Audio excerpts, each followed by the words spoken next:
personal assistant app. If you go online and use AI, what's happening there is that when you ask a question, we do classify that question on input and output, like I was mentioning earlier. The LLMs are it's much easier for an LLM to classify something than it is to generate something that falls within a classification. So this can be a much faster model. It can also happen in parallel if you're not concerned about the first couple tokens. So if you don't want to add latency to the interaction, you can start streaming the answer back, but you can also fork it, assess it in real time, and then send a signal across to prevent further sampling if you do assess that you should not be returning the answer. So whether or not you're latency sensitive or latency insensitive, there's a lot of ways to orchestrate the prompts and completions with agents or other tools or classifiers to protect your customers.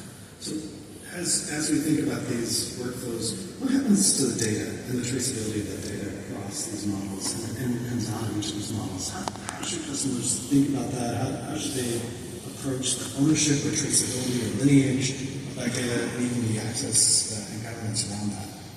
It has to start with the RBAC you have today, the role-based access control, and preserving that across a lineage of how that data might be transformed. So especially with the scatter-gather approach, you have to make sure wherever that data is located, that could be individual data silos that you're referencing, you understand what were the access controls that were originally intended for that data. Now that I've transformed it, I have derived outputs, make sure you preserve that across this entire lineage of how it's used. So we make sure that we're evaluating how models preserve that across the entire workflow. We ask models to explain what were the access control procedures that they used in order to potentially mask data or potentially hide harmful data from being revealed to an end user. We also